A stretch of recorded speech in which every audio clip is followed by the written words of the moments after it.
Next, we're going to be talking about discounts. Businesses will reduce prices or discount items to attract some customers and to reduce inventory. The discount rate is a percent of the original price. So the discount amount is equal to the discount rate times the original price, which is very similar to the sales tax, except this time we're going to be taking the discount off of the price. Okay, so a cell phone with an original price of $600 is on sale at 10% off. What is the discount amount? So again, we're going to always take our percents and turn them into decimals. So if I move the decimal place over to 10% is the same thing as 0.10. To get the discount,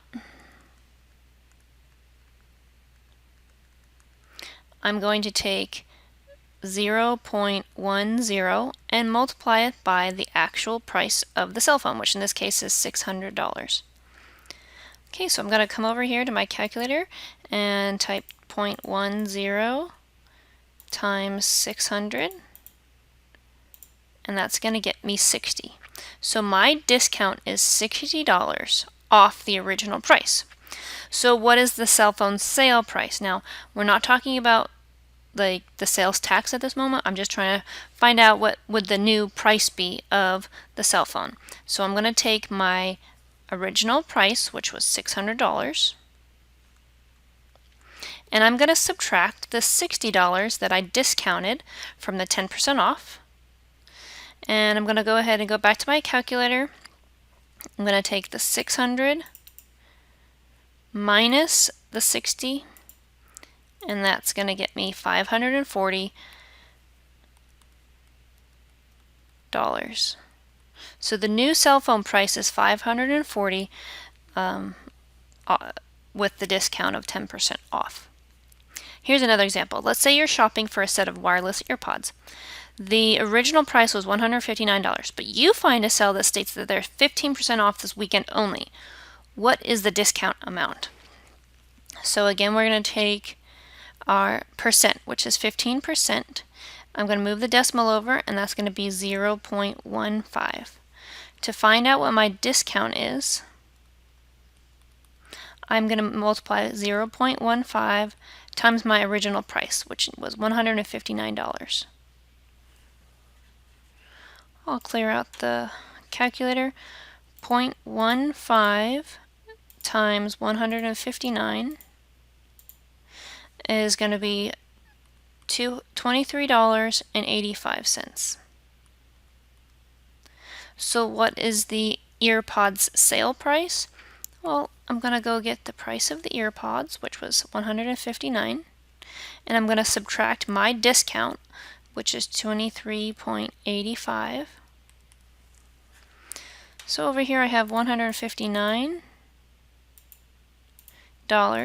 minus $23.85, and that new price is going to be $135.15, which is pretty good. I think my kids would like that earpods, so if you can ever find a 50% discount, that's actually not a pretty bad deal, especially if they're name brand.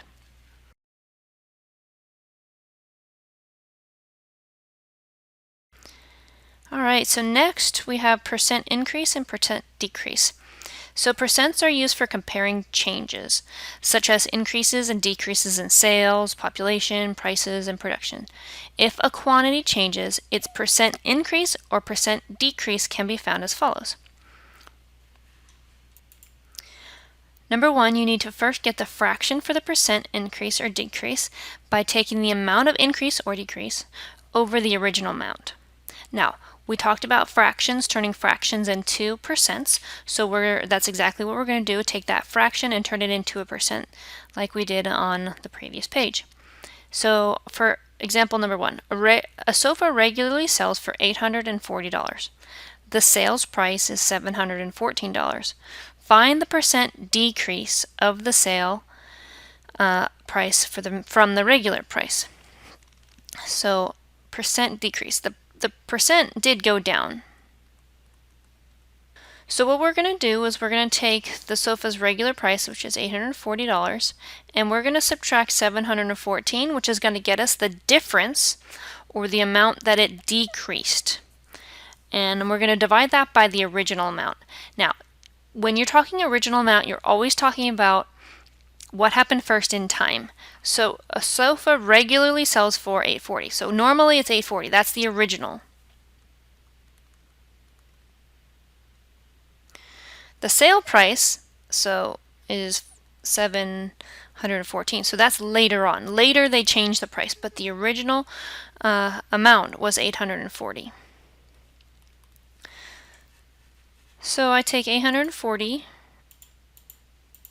and subtract 714, and that gets me 126 over 840, because that is my original price. I'm going to take 126 divided by 840. Because 126 is already in there, I just have to divide by 840. You could always type 126 divided by 840 all over again if you really want. That gets me 0.15. Now, to take 0.15 and turn it into a percent, I'm going to move the decimal over to the right 2 places to get 15%. So if it originally sells for $840 and the sale price is $714, another way that the company could advertise it as a 15% off discount, because that is the percent that it decreased. Next, let's try a percent increase. Let's say your stock shares are worth $583 in January. In June, those same stock shares are worth $697. Find the percent increase. So 583 is the original because January comes before June. Later, they're 697. Find the percent increase. So I need to know how much it increased. So I'm going to take the two values, and I'm always going to take the larger value minus the smaller value divided by the original. Now in time, we're not just talking about the bigger one, I'm talking about in time. The original value was 583 because that happened first and with respect to time. So now I can clear that out my calculator. 697 minus 583 is 114. So my shares are worth 114 more dollars. I'm going to divide that by the original cost, which is 583. So in my calculator, I divide by 583, which gets me 0.195. And I'm going to have to truncate somewhere. I'll go ahead and stop after the second 5. That is a decimal form, so now I'm going to move it over the decimal place 2 places to the right to get 19.55, and then I'm going to add the percent sign, and my shares increased 19.55% over those few months from January to June. So that's percent increase. Now notice both percent increase and percent decrease are both positive values. It's positive 15% decrease and positive 19.55% increase. So you really have to read the problem. If it's a percent decrease, that means your value is going down. Because of the word decrease, even though there's no negative on the 15%, it's still going down because of the word decrease. Percent increase, we have 19.55%, even though there's no positive or negative on it, because of the word increase, that is going up, or it's getting larger.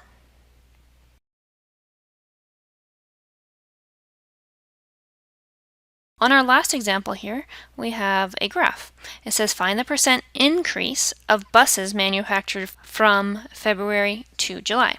So on our graph, I have to look at February and estimate that to be 800. And then I have to look at July, and looking across here, I'm going to estimate that to be about 1800. and I'm trying to find the percent increase. Notice that the number of buses manufactured did increase. So what is the increase from February to July? I'm always going to take the larger one minus the smaller one to find out how much it increased. And then I'm going to divide that by the original. Now, the original, which one came first, February or July? Well, February came first, so I'm going to divide by 800, which was the original price because it came first in comparing February to July. In my calculator, I take 1800 minus 800, and that gets me 1000 over 800. Now I can take 1000 divided by 800 to get a decimal, which turns out to be 1.25. And now I can change my decimal into a percent by moving the decimal over 2 places. That gets me 125%. So we have a 125% increase because it increased from 800 all the way to 1800. So this 125%, sometimes students have a hard time with percents over 100. That doesn't make much sense to them. But because I had 800, not only did I double, I got a 100% bigger. 100% bigger would be 800 plus another 800. But I got even more than that. 800 to 1800 is more than double. And so because it increased more than double, that's why your percent increase is over 100%, because this is more than doubling. It's more than 100% of what it used to be increased. And that concludes our lesson on percents, sales tax, and discounts.